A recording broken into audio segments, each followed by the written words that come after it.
Israel மீதான ஈரானுடைய தாக்குதலை பற்றி பார்த்துட்டு இருக்கோம். மிகப்பெரிய ஒரு பதற்றத்தை அந்த பகுதியில் உருவாக்கியிருக்கு. இது பற்றி பேசுவதற்காக திரு மணிவண்ணன் லண்டன்லேருந்து நம்மோட இணைய இருக்கிறார். பிபிசி தமிழ் சேவையினுடைய முன்னாள் ஆசிரியர் திரு மணிவண்ணன் நம்மோட இணைகிறாங்க. சார் வணக்கம். இந்த நேரத்தில் இணைந்ததற்கு மிக்க நன்றி. இந்த தாக்குதல் பற்றி நீங்கள் எப்படி பார்க்குறீங்க? ஈரான் முதல் முறையாக இஸ்ரேல் மீதான இந்த தாக்குதலை வெளிப்படையாக வான்வழி தாக்குதலை நடத்தியிருக்கிறது. முழுமையாக நமக்கு அதனுடைய பாதிப்புகள் என்ன அப்படிங்கிறதெல்லாம் விரிவாக தெரியலனாலும் அந்த இம்பேக்ட் அசஸ் பண்ணுறோன்னு வெள்ளை மாளிகையும் அறிக்கையை கொடுத்துருக்கிறது. ஆனால் உயிரிழப்புகளும் இருக்கிறத பார்க்குறோம்.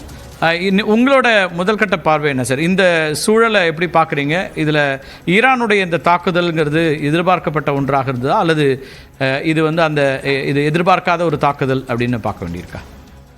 இல்லை, இது கடந்த ஒரு வாரமாகவே ஈரான் என்ன பதிலடி கொடுக்கும் என்ற எதிர்பார்ப்பு, அது பற்றிய அனுமானங்கள் எல்லாம் ஊடகங்களில் வெளிவந்து கொண்டிருந்தன. ஏனென்றால் இந்த கடந்த ஓரிரு மாதங்களாகவே என்று கூட சொல்லலாம், இந்த காசா பிரச்சனை தொடங்கியதிலிருந்து காசாவில் ஹமாஸின் அரசியல் பிரிவு தலைவர் ஈரானில் கொல்லப்பட்டது. அதற்கு பிறகு ஈரானிய இராணுவ தளபதிகள் சிலர் லெபனானில் கொல்லப்பட்டது. மற்றும் இப்பொழுது மிகச் சமீபத்தில் ஹெஸ்புல்லா இயக்கத்தின் தலைவர் நசரல்லா அவர்கள் பெய்ரூட்டில் ஒரு பதுங்கு இடத்தில் இருக்கும் பொழுது அவரும் இஸ்ரேலின் குண்டுவீச்சால் கொல்லப்பட்டது போன்ற தொடர்ச்சியான சம்பவங்கள் ஈரானுக்கும் இஸ்ரேலுக்கும் இடையே நிச்சயமாக ஒரு டென்ஷனை, ஒரு முருகல் நிலையை ஏற்படுத்தின. ஈரான் இதற்கு பதிலடி கொடுத்தாக வேண்டிய ஒரு சூழல் ஏற்பட்டது. ஈரானின் தளபதிகள் கொல்லப்படுவதே அது ஒரு மிசைல் தாக்குதல் ஒன்றை நடத்தி, ஆனால் அந்த மிசைல் தாக்குதலில் எல்லா ஏவுகணைகளும் இஸ்ரேல் மற்றும் அதனுடைய கூட்டணி நாடுகளால் முறியடிக்கப்பட்டன. அந்த தாக்குதலில் பெரிய சேதம் எதுவும் ஏற்படவில்லை. இது ஏப்ரலில் நடந்தது. இப்பொழுது இந்த இஸ்ரேல் கடுமையாக இராணுவ நடவடிக்கைகளை அதிகரித்து கொண்டிருக்கும் போது இஸ்ரேலின் பசி என்று கருதப்படும் அதனுடைய ஹெஸ்புல்லாவின் தலைவரே கொல்லப்பட்ட அந்த சூழலில் ஈரான் பதிலடி கொடுக்காமல் இருந்தால் அது ஈரானுக்கு ஒரு லாஸ் ஆஃப் ஃபேஸ் என்று சொல்வார்களே, அது அவருக்கு ஒரு அவமானம் என்று அந்த ஒரு அரசியல் ரீதியான ஒரு கருதப்படும் என்ற சூழலில் அது பதிலடி கொடுக்க வேண்டிய ஒரு நெருக்கடிக்கு வந்திருக்கிறது. அந்த பதிலடியைத்தான் இப்பொழுது இன்று மாலை, செவ்வாய்க்கிழமை மாலை சுமார் 7:30 மணி உள்ளூர் நேரப்படி ஈரான் ஏவுகணை மழையை இஸ்ரேலின் டெல் அவீவ் நகரை நோக்கி பொழிந்திருக்கிறது. சுமார் 180 ஏவுகணைகள் வீசப்பட்டதாகவும் தெரிவித்திருக்கிறது. ஆனால் அது பெரிய அளவு சேதத்தை ஏற்படுத்தியதாக தெரியவில்லை. ஏனென்றால் இஸ்ரேலுக்கே ஒரு அயர்ன் டோம் என்று சொல்லப்படுகின்ற இரும்பு கவசம் என்று சொல்லப்படுகின்ற இரும்பு கூரை என்ற அந்த ஏவுகணை எதிர்ப்பு அமைப்பு அமெரிக்காவினால் தரப்பட்டது. அங்கே இஸ்ரேல் வைத்திருக்கிறது. இஸ்ரேலுக்குள் எந்த ஏவுகணையும் பல நூற்றுக்கணக்கான ஏவுகணைகள் வந்தாலும் அவைகளை வானிலேயே மோதி சிதறடிக்க ஆயுத பலம் இஸ்ரேலிடம் இருப்பதாக சொல்லிக் கொள்கிறது. ஆனால் இந்த தாக்குதலில் 180 மிசைல்கள், ஏவுகணைகள் வீசப்பட்டதாக சொன்னாலும் அதில் பெரும்பான்மையான ஏவுகணைகளை மற்றும் அமெரிக்கா போன்ற அந்த கூட்டணி நாடுகள் அதை முறியடித்து விட்டதாகவும், ஆனாலும் ஒரு சில ஏவுகணைகள் இஸ்ரேலின் மத்திய பகுதியில் தெற்கு இஸ்ரேலிலும் விழுந்து சேதங்களை விளைவித்திருப்பதாகவும் தற்பொழுது வரும் செய்திகள். எந்த அளவுக்கு உயிர் சேதம் இருக்கிறதா என்பது பற்றி தெரியவில்லை. இதற்கிடையே டெல் அவீவ் நகரில் ஜாஃபாவிலும் டெல் அவீவிலும் ஒரு ஆயுதபாணிகள் தாக்கியதில் 6 பேரிலிருந்து 8 பேர் வரை கொல்லப்பட்டிருக்கலாம் என்று தெரிவிக்கின்றன. அது குறித்த விவரங்களும் இன்றும் சரியாக தெரியவில்லை. எனவே அங்கே இஸ்ரேல் ஒரு நெருக்கடியான சூழலில் இருக்கிறது. இஸ்ரேல் தன்னுடைய நாட்டு மக்களை, குடிமக்களை மறு உத்தரவு வரை வெளியே வர வேண்டாம் என்று நேற்றிலிருந்தே உத்தரவு பிறப்பித்துக் கொண்டிருந்தது. இப்பொழுது இந்த ஏவுகணை தாக்குதலுக்கு பிறகு சுமார் 1 மணி நேரத்துக்கு பிறகு இஸ்ரேல் இராணுவம் மக்கள் இப்பொழுது சகஜமாக வெளியே வரலாம் என்று கூறியிருப்பதாக சொல்லி செய்திகள் வருகின்றன. இந்த நெருக்கடி இந்த அளவுக்கு இப்பொழுது நடந்திருக்கிறது. இஸ்ரேல் இதற்கு என்ன பதிலடி கொடுக்கும்? ஈரான் இத்தோடு தன்னுடைய தாக்குதலை நிறுத்திக் கொள்ளுமா என்பதெல்லாம் இன்னும் தெரியவில்லை. இஸ்ரேல் நிச்சயம் பதிலடி கொடுக்கும் என்றே பலரும் கருதுகிறார்கள். இந்த பலத்தை பொறுத்த வரைக்கும் இஸ்ரேல் ஈரான் இவங்களை எப்படி ஒப்பிட்டு பார்க்குறீங்க சார்? ஈரான் இப்போ வந்து ஹிஸ்புல் அமைப்பு மீதான தாக்குதலில் இருந்து இதை டைவர்ட் பண்ணுறதுக்காக ஒரு முயற்சியாக எடுக்குதுன்னு சிலர் பார்வையை முன்வைக்கிறாங்க. ஈரான் அப்படியான ஒரு நெருக்கடிக்கு தள்ளப்பட்டிருக்கிறதா, திரும்ப ஒரு தாக்குதலுக்கு தள்ளப்பட்டிருக்கிறதா, அல்லது இரண்டு பேரோட ஆயுத பலம்ங்கிறத எப்படி பார்க்குறீங்க? ஈரான் வந்து இந்த போரில் இறங்க வேண்டிய நிலை ஏற்பட்டதற்கு காரணம் இஸ்ரேலுக்கு எதிரான ஹெஸ்போல்லா, ஹமாஸ் மற்றும் ஏமனில் இருக்கின்ற ஹூத்தி ரிபல்கள், கிளர்ச்சியாளர்கள், இந்த 3 பேரையுமே இயக்குவது ஈரான் தான் என்று எல்லோருக்கும் தெரிந்த விஷயம்தான். இது ஹெஸ்போல்லா தான் அதில் மிகப்பெரிய அமைப்பு. அந்த ஹெஸ்போல்லா அமைப்பு ஆயுத பலத்தால் அது ஒரு கட்டமைக்கப்பட்டது.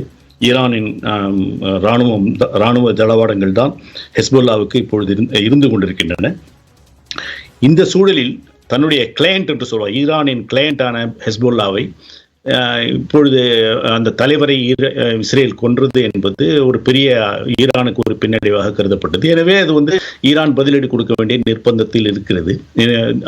ஏனென்றால் அந்த பதிலடி கொடுத்தால் ஈரானுக்குள் மட்டுமல்லாமல் ஈரானின் கூட்டாளி அமைப்புகளான எங்கள் மத்தியிலும் ஈரானின் செல்வாக்கு குறையும் என்பதால் அது இந்த தாக்குதலை நடத்தியிருக்கிறது.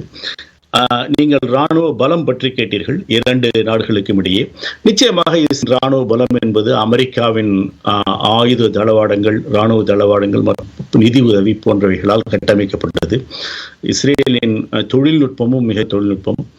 எனவே இஸ்ரேலின் புலனாய்வு அமைப்பான மொசாதும் மிகச் சிறந்த ஒரு புலனாய்வு அமைப்பு. எனவே இராணுவ ரீதியில் இஸ்ரேல் நாடு சிறிய நாடாக இருந்தாலும் இராணுவ ரீதியில் ஒரு பயந்த நாடு.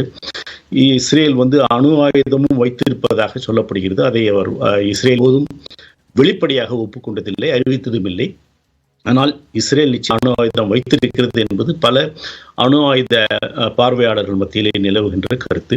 ஈரான் இதற்கு சமமாக ஒரு பெரிய நில இராணுவத்தை, படையை வைத்திருந்தாலும் விமானப்படை என்பதும் கப்பல் படை என்பதும் இஸ்ரேலுக்கு இல்லை. ஈரான் இஸ்ரேலுடன் மோதினால் அது ஒரு பெரிய அளவு பிராந்தியை உருவாக்கும். ஈரானுக்கு ஆதரவாக பெரிய இங்கே சக்திகள் இல்லை சிரியாவை தவிர. மற்றும் அமெரிக்காவுடன் இருக்கின்றன. தரை வழியாக செல்வதில் ஈரானுக்கு சிக்கல் இருக்கும் தானே? இப்போ இஸ்ரேல் மீதான தாக்குதல்ல, வான்வழி தாக்குதல்ல இஸ்ரேலுக்கு தான் இப்போ ஆயுதங்கள் பலமா இருக்குன்னா, தரைவழி தாக்குதல்ல ஈரானுக்கு இருக்கக்கூடிய அந்த எல்லை சிக்கல்கள்லாம் இருக்கும்போது அது ரெஸ்ட்ரிக்டடான ஒரு இடம் தான் இருக்கும் இல்லையா?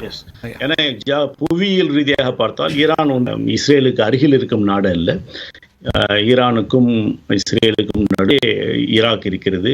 பகுதியில் சவுதி அரேபியாவின் ஒரு பகுதிகளும் வரும். இதையெல்லாம் தாண்டித்தான் வர வேண்டும். அதனால் தரை வழியான படையெடுப்பது சாத்தியமல்ல. இது வான்வழி போராகத்தான் இருக்கும். தரைவழி போராக இருந்தால் அது ஹெஸ்போல்லானது லெபனானின் மூலமாக சிரியாவின் துணையுடன் அது நடத்த வேண்டிய ஒரு அளவுக்கு மற்ற சிரியாவும் இதில் இறங்குமா? சிரியா இஸ்ரேல் ஈரான் இடையிலான மோதல்னா ஈரானுக்கு ஆதரவாக வேறு நாடுகள் அங்கே வர வாய்ப்பு இருக்கிறதா? அதான் இப்போ இஸ்ரேலுக்கு ஈரானுக்கு ஆதரவாக சிரியா மட்டும்தான் அங்கே இருக்கும் ஒரு நாடு. லெபனான் வந்து ஒரு கூட்டணி அரசு இருக்கிறது அங்கே, கிறிஸ்டியன் மற்றும் கூட்டணி. அதிலே ஒரு அங்கமாக ஹெஸ்போல்லாவும் இருந்தது. லெபனான் வந்து இந்த போரில் நேரடியாக அதிகாரப்பூர்வமாக இறங்குமா என்பது தெரியவில்லை. ஹெஸ்போல்லா ஆக்டர், அதாவது இராணுவ அரசாங்கம் அல்லாத ஒரு படை அது ஹெஸ்போல்லா. அது இறங்கும். அது வந்து தென் லெபனானில் நிச்சயமாக போருக்கு செல்லும். ஆனால் அதன் தலைவர் மற்றும் பல தளகர்த்தர்களை அது இழந்துள்ள அளவுக்கு எஃபெக்டிவாக இந்த சண்டையை முன்னெடுத்து செல்லும் என்பது தெரியவில்லை. ஆனால் ஹெஸ்போல்லாவின் பலத்தை குறைத்து மதிப்பிட முடியாது. அதற்கு ஏராளமான ஆயுதம். இஸ்ரேலோட எதிர்பார்ப்பு என்னவா இருக்கு சார்? ஹிஸ்புல் அமைப்புக்கு எதிரான தாக்குதல் என்பதோடு இருக்கிறதா, அல்லது இஸ்ரேலில் இப்போது இருக்கக்கூடிய அரசினுடைய பார்வை என்னவா இருக்கு, அல்லது இஸ்ரேல் அரசினுடைய நகர்வுகள் என்னவா இருக்குன்னு பார்க்குறீங்க? இல்லை, இஸ்ரேலை பொறுத்த நெட்டன்யாஹூ வந்து இந்த கடந்த அக்டோபர் 7ஆம் தேதி ஹமாஸ் தாக்குதலில் அரசியல் நெருக்கடியை எதிர்கொண்டிருந்தார். அவர் மீது ஊழல் குற்றச்சாட்டுகள் இருக்கின்றன. அக்டோபர் 7ஆம் தேதி நடந்த தாக்குதல் என்பது அவருக்கு ஒரு பெரிய ஒரு வரப்பிரசாதமாக அமைந்தது. ஒரு டைவர்ட் பண்ணி மக்களின் கவனத்தை திசை திருப்பி போரை, தீவிரவாதத்துக்கு எதிராக தீவிரவாதிகளை ஒழிப்பேன் என்று ஒரு போரை தொடங்கினார் காசா மீது. இப்பொழுது அதே போர் தெற்கு லெபனானுக்கும் திரும்பி இருக்கிறது. என்றால் இந்த கடந்த ஒரு வருடத்தில் ஹமாஸ் மீது நடந்த போர் நடத்தி கொண்டிருக்கும் பொழுது ஹமாஸுக்கு ஆதரவாக ஹெஸ்புல்லா லெபனானில் இருந்து, தெற்கு லெபனானில் இருந்து வடக்கு இஸ்ரேலை நோக்கி தாக்குதல்களை நடத்தியது என்பது தெரிந்த விஷயம். அதன் விளைவாக பல இஸ்ரேலியர்கள், அந்த வடக்கு இஸ்ரேலில் இருந்த பல இஸ்ரேலியர் குடும்பங்கள் அங்கிருந்து வெளியேறி சுமார் 60,000 பேர் வெளியேறி இருக்கிறார்கள். அது ஒரு பெரிய நெருக்கடியை நெத்தன்யாஹூவுக்கு கொடுத்திருக்கிறது. அதன் காரணமாக இப்போ அவர் ஹெஸ்புல்லாவை அந்த இடத்திலிருந்து அகற்றியே தீர்வேன் என்ற கங்கணம் கொண்டு தென் லெபனானில் அவர் ஹெஸ்புல்லாவை அந்த இடத்திலிருந்து அகற்றுவதற்காக தரை போரை துவங்கி இருக்கிறார். இது நிச்சயமாக இது ஒரு நெருக்கடியை தோற்றுவித்திருக்கிறது. இதை செய்ய வேண்டாம் என்று அமெரிக்கா சொன்னாலும் அமெரிக்கா இதை முழுமையாக தடுக்கும் நிலையிலும் இல்லை. அங்கே இன்னும் 3 மாதத்திலே தேர்தல் வருகிறது, 2 மாதத்திலே தேர்தல் நடக்குது. அங்கே பைடன் அடுத்த மாதம் இன்னும் நவம்பர் 7ஆம் தேதிங்கும் போது இன்னும் 40 நாட்கள் மட்டுமே இருக்கக்கூடிய ஒரு சூழல். ஆமாம், அந்த சூழலில் அமெரிக்க அரசியல் தலைமை என்பது இஸ்ரேல் மீது எந்த விதமான ஒரு வலுவான செல்வாக்கை செலுத்தி அதை தடுக்கும், போரை தடுக்கும் என்று தெரியவில்லை. அதை தடுப்பதற்கான அரசியல் வில் என்று சொல்வார்களே, இந்த அரசியல் மனோதிடமும் அதற்கு இருப்பதாக தெரியவில்லை. Israel has a right to defend it self என்ற ரீதியில் தான் 2 வேட்பாளர்களும் ட்ரம்பும் சரி கமலா ஹாரிஸும் சரி பேசிக் கொண்டிருக்கிறார்கள். எனவே அமெரிக்காவோ இந்த போரை தடுக்கும் என்று தோன்றவில்லை. இது ஒரு பிரச்சனையை இன்னும் நெருக்கடி. இஸ்ரேலை பொறுத்த வரைக்கும் இஸ்ரேல் தனக்கான எல்லையை நமக்கு உறுதிப்படுத்த செய்ய வேண்டும்ங்கிறதுக்கான ஒரு போர் தொடுக்கிறதுன்னு பார்க்கணுமா, அல்லது எல்லை விரிவாக்கத்துக்கான முயற்சியை அது செய்கிறதுன்னு பார்க்கணுமா? இது நீங்க எந்த அரசியல் ரீதியா எந்த நிலைப்பாட்டில் இருக்கீங்கிற பொறுத்தது தான். ஏனென்றால் இஸ்ரேலுக்கு வந்து ஏற்கனவே அதனுடைய வகுக்கப்பட்டு விட்டன. அது பிறந்த பொழுதே உதயமான பொழுதே அதனுடைய எல்லை மாணிக்கப்பட்டு விட்டன. ஆனால் அது தொடர்ந்து பாலஸ்தீனத்துக்கான பாலஸ்தீனியன் ஸ்டேட் என்று சொல்வார்களே, அந்த ஸ்டேட்டின் எல்லைகளை கடந்து அதனுடைய யூதர்கள், அந்த இஸ்ரேலிய குடிமக்கள் சட்டவிரோதமாக இல்லீகல் செட்டில்மெண்ட் வெஸ்ட் பேங்கில் மேற்கு கரையில் இப்பொழுது கட்டியிருக்கிறார்கள் என்ற குற்றச்சாட்டு வருடங்களாக இருக்கிறது. அதை யாராலும் அதற்கு தீர்வு காணவே முடியவில்லை. எனவே இஸ்ரேலுக்குள்ளேயே நெத்தன்யாஹூவின் கூட்டணியில் அல்ட்ரா ஆர்த்தடாக்ஸ் யூத கட்சிகள், அதாவது அதிதீவிர வலது சார்ந்த கட்சிகள் சில இஸ்ரேல் நிச்சயமாக தங்களுடைய எல்லைகளை விஸ்தரிக்க வேண்டும், கொஞ்சம் நிலத்தை பிடுங்க வேண்டும், சிரியாவுக்குள்ளும் செல்ல வேண்டும் என்றெல்லாம் கோரி வருகிறார்கள். ஒரு அகண்ட இஸ்ரேலை கோருவது போல தெரிகிறது. எனவே அந்த மாதிரியான கோரிக்கைகள் வந்து நாடுகள் சபை இதுல பெரிய அளவுக்கு எந்த தாக்கத்தை ஏற்படுத்த முடியாதா? அவர்கள் இப்ப வந்து உடனடியாக தாக்குதல் நிறுத்தப்படணும்ன்றாங்க. ஐக்கிய நாடுகள் சபையினுடைய இன்ஃப்ளூயன்ஸ் எவ்வளவு இருக்குன்னு நினைக்கிறீங்க? ஐக்கிய சபையில இதுக்கு இன்ஃப்ளூயன்ஸ்லாம் ஒன்றும் கிடையாதுங்க. பாதுகாப்பு சபையில தீர்மானம் போட்டா, பாதுகாப்பு சபையில போக வேண்டும் என்று ஒரு தீர்மானத்தை ரஷ்யாவோ சைனாவோ கொண்டு வந்தால் நிச்சயமாக அமெரிக்கா அதற்கு வெட்டு வாக்கை செலுத்தும்.